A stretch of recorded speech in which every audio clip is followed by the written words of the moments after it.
Mãeniverso.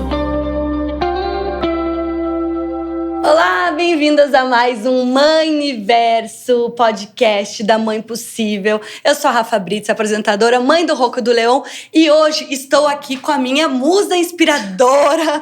Olha, sou fã da Nanda Perim. Você deve conhecer ela como Psimama. Ela é psicóloga e ela é especialista em inteligência parental. Nanda, o seu trabalho é um divisor de águas na educação da família brasileira. E não tô exagerando. Olha, eu, primeiro de tudo, quero dizer que eu tô muito emocionada da Rafa Brits falar que ela é minha fã. Eu fico assim, gente, como assim? Tem alguma coisa contra. Mas, assim, eu sinto que essa é a minha grande missão. Se você for falar assim, qual é o seu sonho? Meu sonho é a gente conseguir transformar isso no senso comum.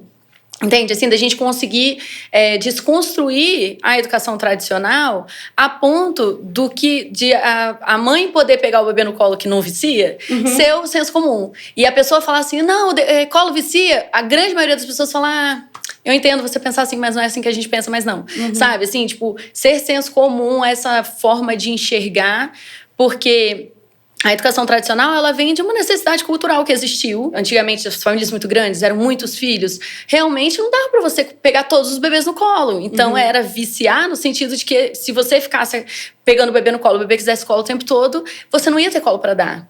Sim. Hoje já não é a realidade, né? Hoje a realidade já é de um controle de natalidade maior, da gente já ter menos filhos e a gente já ter um espaço maior entre um filho e outro. Então, a gente tem mais condições de, né, dar o colo e estar ali suprindo emocionalmente aquele bebê sem essa preocupação dele querer ficar amor. Mimado. O famoso mimado, né? Que é, na verdade, o bebê querer um colo e saber que esse colo vem. Então, para a psicologia, isso chama apego seguro, que é o bebê saber que ele pode contar com aquele colo. Né? Então, não é que ele está viciado, é que ele sabe que aquele colo vem. Então, um bebê que não está acostumado com o colo é um bebê que, na verdade, nem acredita mais que esse colo vem. Então, nossa, tipo, desistiu do amor. Tipo, aquela pessoa que desistiu de tanta frustração. Hoje, a gente vai falar muito aqui, Nanda, sobre conexão, esse tempo que a gente tem com nossos filhos e como que a gente faz isso com os novos tempos, né? Que é essa nossa rotina de pais e mães que trabalham. Hoje em dia, com o home office, as coisas se misturaram muito também, né? Então, o seu tempo de trabalho tá dentro do seu ambiente familiar. E, ao contrário, não é a mesma coisa. Acho que as empresas levam um pouco o ambiente familiar para dentro das empresas. Inclusive, é um trabalho que eu, ultimamente, tenho feito, né? Poxa, as empresas têm que entender que hoje elas fazem parte dessa família e a família também tem que fazer parte da empresa. Mas a gente vai falar sobre isso. Então, sobre o famoso tempo de qualidade, né? As pessoas falam muito sobre isso. Então, eu já vou começar com uma pergunta bem difícil para você. Você é do Espírito Santo e tá aqui, a gente tá em São Paulo, ou seja, você deixou seus filhos sozinhos em casa, entre aspas, né? Com alguém. Você tá culpada? Não sinto culpa. É essa frase que a gente quer ouvir nesse podcast, Mães Possíveis. Não sinto culpa. Mas como que foi, né? Por que você decidiu falar sobre isso e trazer esse conteúdo tão importante para a internet? Quando eu tive o meu primeiro filho, eu engravidei a primeira vez, eu tava muito empolgada, porque eu tava realizando um sonho. Então, eu saí fazendo curso de gestante igual uma doida. Tipo assim, eu fiz um monte. Eu sabia limpar coto umbilical como se fosse... Só que aí, quando o bebê nasceu... tudo aquilo que eu tinha aprendido naqueles cursos, assim, eu usei e tal nos primeiros, 2 dias. Mas bateu um negócio...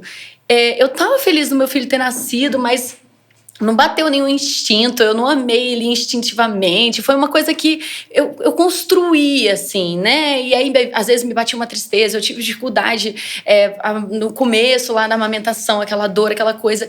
Então, eu fiquei, cara, como que eu fiz tantos cursos e nada me preparou para isso aqui?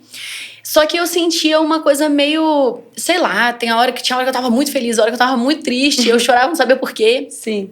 Eu achei que eu tava doente, mas eu fui procurar na psicologia se tinha alguma coisa. E aí eu comecei a descobrir que era uma questão hormonal, que você tinha levado 9 meses pro seu corpo estar daquele jeito, então você precisaria pelo menos 9 meses pro seu corpo começar a se reestruturar. Toda a parte da recuperação do parto, toda a parte fisiológica da amamentação hormonal e tal. E eu fui entendendo, você com novos papéis, quem é você, Rafa, né? Mãe, e esposa. Então, quem é a esposa, a Rafa, que é mãe? Quem é a filha, a Rafa, que é mãe? Você tá descobrindo todos os papéis que você já cumpriu na sua vida há anos, você tá redescobrindo todos eles. Então, isso ficou assim, que eu falei, cara, não tô acreditando, que coisa incrível e tal, que isso tudo, eu achando que tava errado, e aí fazia parte, né? Só que eu descobri que tava grávida de novo. Meu Deus. E eu tinha decidido que eu só queria que eu não queria passar por aquilo de novo e tal. E aí eu entrei em desespero, tipo assim, realmente literal, assim, de chorar e falar, não era isso que eu queria pra minha vida e tal. Quanto tempo tinha seu primeiro? Ele tinha 1 ano. No aniversário de 1 ano dele, eu descobri a gravidez. E aí eu fiquei, cara, eu tenho que me preparar melhor do que eu me preparei a primeira vez, assim. E aí foi quando eu comecei a estudar de forma estruturada. Antes eu tava estudando mais pra mim. Sim. E eu comecei a escrever sobre isso na internet. Tipo assim, gente, sabe quando a mãe acabou de ter a criança e tá chorando litros? Sabia que isso faz parte? Ah, tem uma questão hormonal, não. E pelo que eu percebi, a mulherada tava desesperada. Final de 2015. E aí a mulherada toda, o quê? Eu tô acreditando, eu tô bem? Tipo assim, o que eu tô vivendo faz parte. E aí todo mundo, e eu percebi como que as mulheres estavam todas em suas casas achando que era só com elas. Sim. Como eu tava. Então foi uma experiência muito incrível de muitas mulheres muito emocionadas, muitos maridos e avós felizes de descobrir que ela tava só passando por uma parte, né? Às vezes as próprias avós pensando, então o que eu passei era normal, sabe? Assim, ficando emocionadas porque tinham segurado durante 20, 30 anos a culpa de ter achado que só não tinha... ela tava assim. Exatamente. Então, e aí, a partir daí, o Theo, que na época estava com 1 ano e 9 meses, e o Gael, que tinha acabado de nascer, que foi quando eu criei o nome Psimama e começou a virar um trabalho mesmo, o Theo começou a crescer. Então, o Theo estava chegando no que na época eu ouvia falar chamando de Terrible Two. Sim. E aí eu falei, não, pera lá, eu quero entender essas coisas melhor. Então, todas essas fases que eles foram vivendo, eu fui querendo aprender sobre elas. Então, a Psimama acaba que cresce junto com os meus filhos, assim. E hoje aqui o nosso tema principal é a nossa conexão com os filhos e o tempo, né? Dessa mãe, que ela é multi, né? E esse pai, que também hoje, e a gente espera que ele seja multi. Ou 2 mães ou 2 pais, dependente. Essa família multi, né? Como que a gente pode saber se tá sendo suficiente?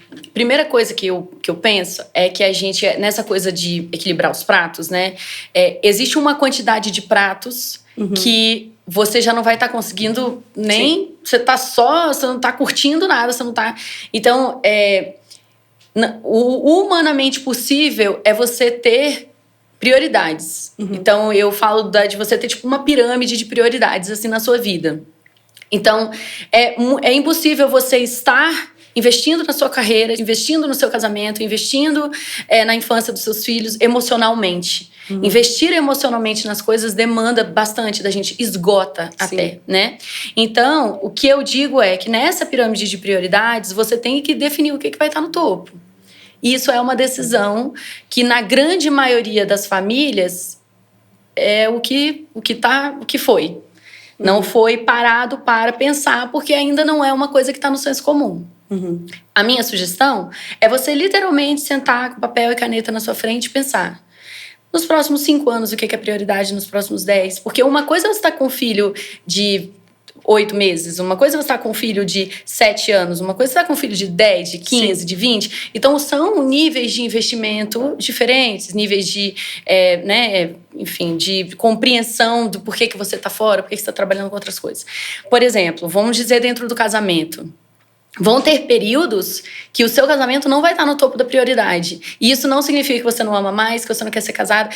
Significa que você vai olhar no olho daquela pessoa que topou essa jornada com você e vai dizer assim, topa, né, nessa fase, o nosso casamento não ser a nossa prioridade? Porque a nossa prioridade vai ser tal coisa? Sim. Beleza, então nós dois sabemos que quando a gente se sentir distante, quando a gente sentir não sei o quê, a gente vai se puxar pra perto, mas não vamos ficar apontando o dedo, porque a gente sabia que isso não ia ser... A gente tem um projeto em comum. Isso, entendeu? Então não é porque você prioriza o seu trabalho, Não, foi uma decisão que nós tomamos juntos. A gente vai organizar uma rotina, claro, que tem tempo pra gente, que não sei o quê, mas a gente entende que isso não é eu decidindo a minha carreira carreira ao invés de você. Isso é uma decisão que nós tomamos, que agora é um momento que dá para eu fazer mais viagens, como, por exemplo, tô aqui em São Paulo, e ele entende que esse é o momento que ele vai ficar com os meninos enquanto eu tô em São Paulo, e a gente decidiu isso juntos. Sim. Não tô lá com ele, não tô lá com os meninos, e isso foi decidido juntos. Então, não há um ressentimento de sua mãe não tá aqui com vocês porque ela tá... Sim. Não há, foi uma decisão, né, tomada em conjunto. E, inclusive, como os meus filhos são mais velhos, eu defendo uma coisa chamada educação democrática. Os meus filhos também participaram dessa conversa, que é a conversa do, gente, olha só, eu vou precisar de fazer essa viagem essa semana. E aí o mais novo falou, mas por que você não chama essa moça pra gravar aqui em casa? Claro. Né? Chama a Rafa Brito aqui pra cá, a gente serve um café. E aí eu falei pra ele, você sabe por quê, filho? Primeiro que ela mora lá, as coisas são lá. E segundo, eu vou amar encontrar ela lá. Sim. Então é isso dos meus filhos aprenderem o seguinte, a mamãe tem uma vida que eu faço parte, mas não é só eu, né? E que ela tá feliz lá. Ela ama o que ela tá fazendo. Ela tá longe de mim e ela tá bem. Eu tenho essa experiência na minha vida, porque quando eu tinha... Olha que legal. Quando eu tinha 9 para 10 anos, meu pai criou... Sério, era uma convenção chamada Transformando Sonhos em Realidade. A gente foi para um hotel, porque meu pai era um empresário. O que ele chegou à conclusão? Lá na empresa eles tinham objetivos, eles tinham metas, eles faziam feedback, não sei o quê. E ele falou, a minha principal equipe, que era a minha família, a gente tinha conversas, mas conversas sempre... Como é que foi seu dia? Conversas triviais. As conversas com os funcionários eram mais profundas do que com os filhos. Com os filhos. Então, ele chegou à conclusão e a gente... Desde então, a gente faz esse encontro. E para quê? A gente apresenta os nossos sonhos para a família. Então, na época, a minha mãe, ela queria muito aprender inglês. E como que eu, com 9 anos, podia ajudar? Entendeu? Porque a minha mãe não teve a oportunidade de estudar inglês, eu tive. Então, eu ajudava a minha mãe. E a minha outra irmã queria outra coisa. E eu queria só um cachorro poodle. E o que é mais legal? O trabalho do meu pai e depois da minha mãe, eles não eram mais um rival da família. E sim aliados. Eles começaram, vocês... Então assim, o meu pai não tá lá no Mato Grosso. Não, lembra aquilo que o papai falou que queria muito, que era um dos sonhos? Então, você comemora com essa ele. Semana. E aí a família inteira ficava esperando. Ou enfim, quando chegou o cachorro, que talvez a minha irmã eventualmente desceu pra pegar o cocô do cachorro. Porque como a criança tá entendendo... Sim. Porque o grande problema, o que faz o trabalho virar rival da criança, é a criança não entender. Então é assim, isso é uma coisa que tira minha mãe de mim. Sim. E ponto, é só isso. A partir do momento que a criança consegue entender, pera lá, a função que isso tem. Às vezes, tudo bem, é um trabalho, como a grande maioria vai ter aí, um trabalho que não é a realização de um sonho, mas é através desse trabalho que a gente vai poder comprar, que a gente tá pagando as nossas contas, que a gente tá podendo fazer esse lanche aqui, é através desse trabalho que a gente vai juntar dinheirinho pra ter a nossa própria casa, pra gente comprar um carro. Então, essas coisas da criança ser incluída, porque a cultura tradicional é a cultura do criança não tem que querer. Exato. A criança não tem que querer que eu vá trabalhar. Então, culturalmente, faz sentido que a grande maioria das pessoas que estão assistindo isso aqui nunca tem parado para pensar. Faz sentido, assim, não sinta culpa, não, né? Essa coisa da culpa. Não fique preocupado, porque é assim que a gente cresceu. Foi assim que você aprendeu a vida inteira. Agora, a partir de agora, a gente tá refletindo assim, olha que legal a sua criança ter essa importância, né? Na sua vida, de ser uma parceira na construção da sua carreira, ser uma parceira na construção da sua rotina, né? Então, eu tô dizendo que o meu filho não tá sentindo minha falta, que meus filhos não estão tristes. Não tô dizendo. Eu tô dizendo que eles têm uma compreensão muito maior do que eu tô fazendo aqui, do que só se eu estivesse viajando a trabalho. E aí, eu sinto que existe uma coisa, assim, que eu falo muito no meu trabalho, que a gente vai chamar aqui de saldo emocional, que é um conceito de uma autora americana chamada doutora Mona Delahouque. E ela fala o seguinte, que no nosso saldo emocional, a gente tem depósitos e a gente tem saques. Então, para a nossa criança estar suprida emocionalmente, então essa coisa de, quanto que é suficiente, né? A gente acha que para a gente fazer depósitos, a gente precisa de sentar para brincar com a criança, ter o tal do tempo de qualidade. Sim. Sentar para tudo. Tá. Isso, para a sua vida, para você... Eu não estou dizendo que isso não é importante, isso é importante pra caramba. Mas existem várias outras formas de depósito. E uma forma de depósito muito grande, por exemplo, é essa criança sentir... Você encher o tanquezinho dela de a sua opinião importa pra mim. Sim. Você encheu o tanquezinho dela, deixa eu te explicar por que eu tô viajando. Essa visão do saldo emocional me ajudou muito a entender que eu posso até não estar sentada para brincar com meu filho em determinado momento, mas só de eu estar pegando uma água para mim e pegar para ele também, eu tô fazendo um depósitozinho. Sim. Só de eu ele saber por que você não tá ali. Exatamente. Dele vir me mostrar um desenho e ao invés de eu falar assim, daqui a pouco você me mostra, eu falo assim, você fez um risco laranja. Nossa, daqui a pouco você me explica? Isso, se você fala, daqui a pouco você me mostra, você tá fazendo um saque. Se você fala, que legal que é laranja, daqui a pouco você me explica, você tá fazendo um depósito. Vou fazer com a sua mesma quantidade de tempo, a mesma energia, mas você encheu ao invés de esvaziar. Ou se você criticasse, pô, que risco é esse? Isso não significa nada. Pronto, você drenou o saldo emocional da criança, entendeu? E eu acho que a consequência disso, esses dias eu tava vendo, uma americana chamada Mel Robbins, que ela atrasou muito pra buscar o filho na escola, assim. E aí chegou, tava o filho sentadinho, assim, com a coordenadora, esperando a mãe. E aí ela foi chorando, ela falou, ela foi chorando. E ela chegou e falou, oi mãe, você não tá chateado? Mãe, eu sei. E aí ele foi na boa, depois ela ligou pra coordenadora, ué, o que vocês falaram? Ela falou, não falei nada. Ele falou, é que você sabe, a minha mãe é a Mel Robbins, ela ajuda muitas pessoas. E se ela me esqueceu, é porque ela tá ajudando alguém. Porque assim, ela diz que eu sou o amor da vida dela. Então o menino fez toda uma construção, que ele era o amor da vida da mamãe, mas se a mamãe não veio, ela tava fazendo uma coisa muito importante. Com certeza não é porque ela esqueceu dele, né? Tipo assim, é porque ela estava fazendo alguma coisa muito importante para alguém. E ele tava orgulhoso, ele falou, minha mãe tava ajudando alguém, muito importante. E eu ia dizer isso sobre a ausência, assim, eu algumas vezes faço viagens, e às vezes são até mais longas do que 1 dia, 2 dias, né? Já fiz viagens até de mais de 10 dias. E eu comecei a fazer um calendário, como uma gincana, assim. Então eu coloco lá, dia que a minha mãe vai, dia que a mamãe volta. Pro Rocco, né, que tem 5 anos. Então cada dia é um negócio. Hoje, a gente vai fazer um desenho. E aí, hoje em dia, a gente tem esse recurso, né, pra quem pode, de ter a chamada. Então eu falo, olha filho, eu fiz aqui o meu desenho igual o seu. No outro dia é outra coisa. E todos os dias tem alguma coisa até o dia que eu chego. Então eu sinto que aquilo que era uma falta, acho que isso você falou, né? Que é um saque, né? Que podia ser um saque, acaba sendo um depósito, no sentido assim, a mamãe tá lembrando de mim, né? A gente tá fazendo essa coisa juntos. Junto. A gente tá separado fisicamente, mas a gente tá junto, a gente tá conectado, ela tá lembrando de mim, ela sabe onde eu tô, né? Então essa coisa do cérebro se sentir seguro, se sentir protegido emocionalmente, porque a minha mãe sabe onde eu tô, né? Você falou uma coisa sobre pedir pra esperar. Eu acho que todas as mães da nossa vida usar essa frase. Filho, espera só um minutinho. Começa assim, filho, só um minutinho.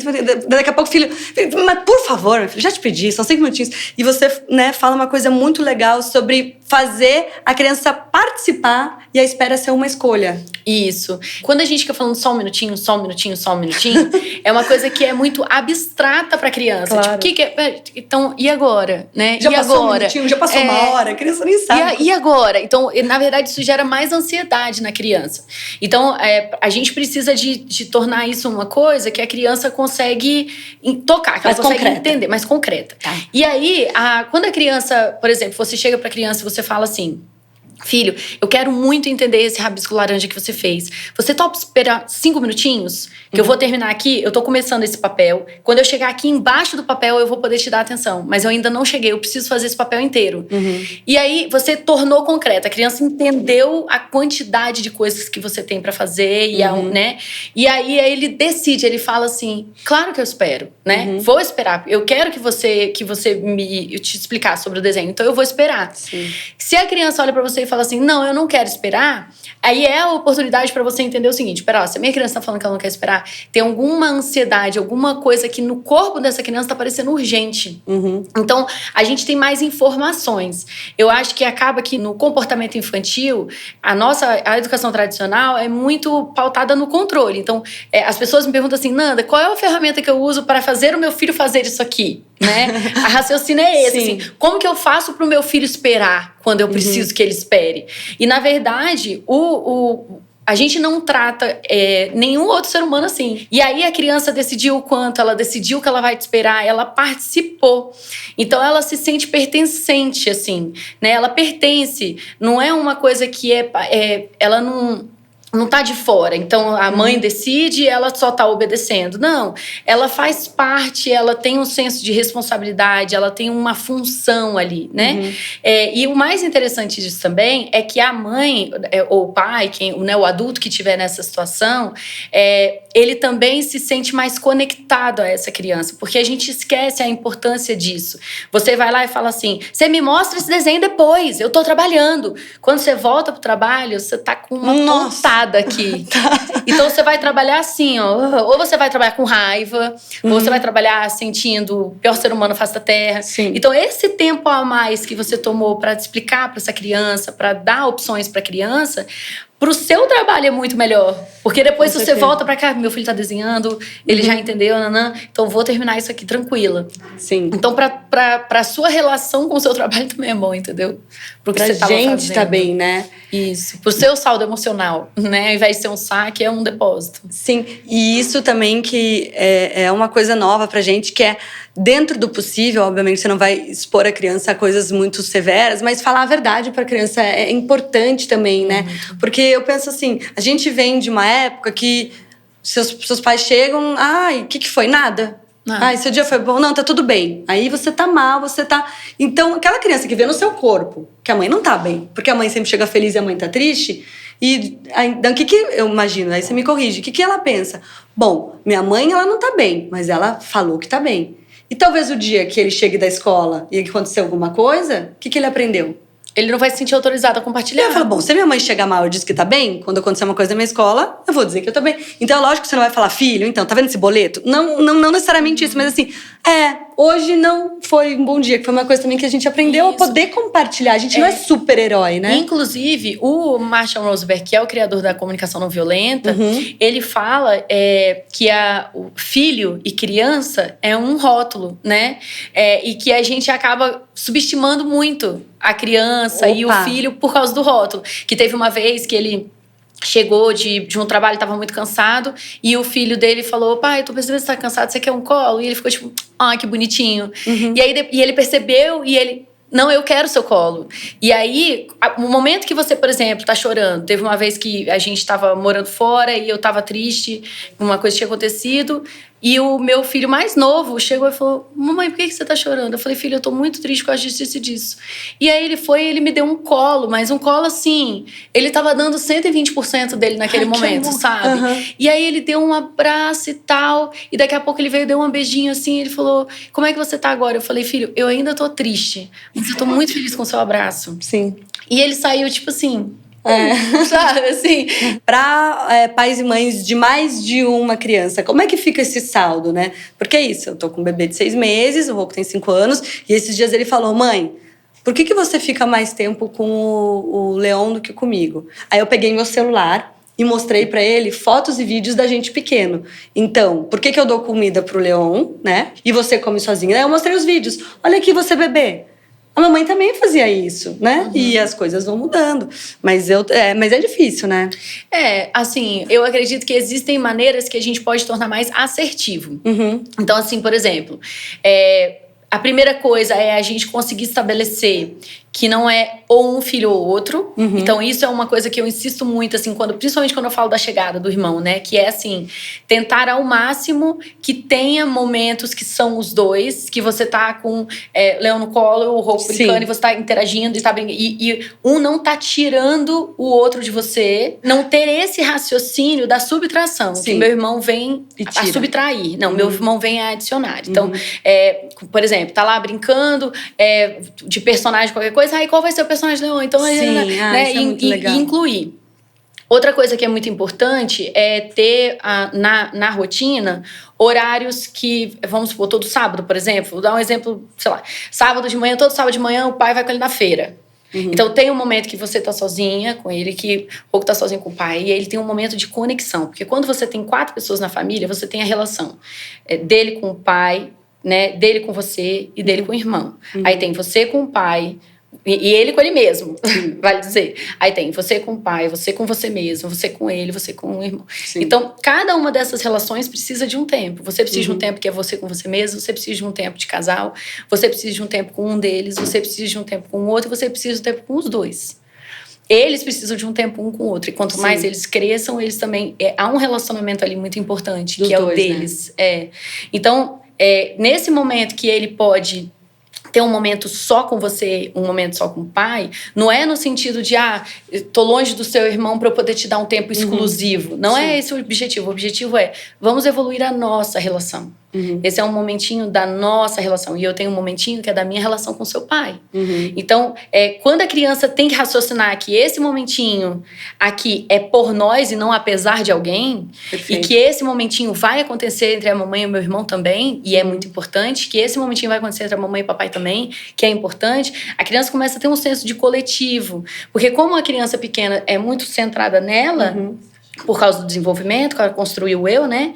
Como ela é muito centrada nela, a gente vai ajudando nessas informações aí abrindo o olhar, né? Aí mostrando assim, sabe quando eu saio com seu pai? É isso aqui que eu tô fazendo com ele. Olha que legal. Sabe esse momento legal que a gente tá tendo agora?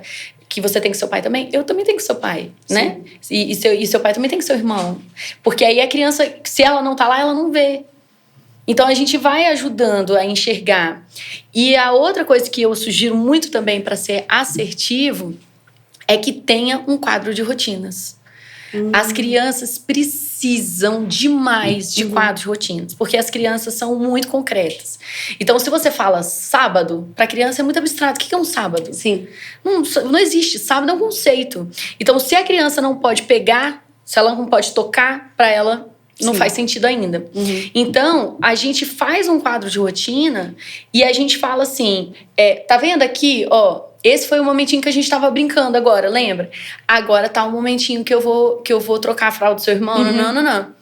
Então, ele consegue visualmente enxergar que vai ter esse momento do irmão e depois vai ter um momento da família. Saber o horário que a atenção vai acontecer, ter a certeza, a previsibilidade dessa atenção, tranquiliza esse cérebro. Porque o cérebro se sente seguro. E muito, muito frequentemente as reações da criança que a gente acha que são mau comportamento são uma reação do cérebro, é um reflexo. Não é uma decisão, é um reflexo. Então, se a gente enxerga como reflexo, a gente analisa. Pera lá, se o meu filho tá assim, o que da rotina dele, do ambiente dele, dos relacionamentos, tá deixando o cérebro dele em alerta? E aí você começa a entender. Se o meu filho não souber a hora que ele vai ter tempo comigo, ele vai ficar perguntando o tempo todo. Porque o cérebro dele precisa de ter essa previsibilidade. Então, quando você faz um quadro de rotina, fica mais concreto. Mamãe, mas por que você fica mais com ele do que comigo? Não, olha aqui no quadro. 3 quadrinhos seus, né? 2 quadrinhos... Você está em amarelo e começa a usar cor, começa a usar, né? E aí, olha só, e ainda tem o da nossa família. Então, 4, porque você tá no da família. É tipo isso da viagem, né? Ai, cadê minha mãe? Não, ela tá aqui. Ela tem isso e aqui ela vai chegar, né? E aí fica mais concreto. Porque faz sentido a criança... não tem noção de tempo ainda. Pra ele, 5 minutos sem você e 40 minutos com você, os 5 minutos pode parecer que ele ficou muito mais tempo longe do que junto. Então, esse quadrinho ajuda a criança a dar essa dimensionada. Então, ter esse quadro, ter horário.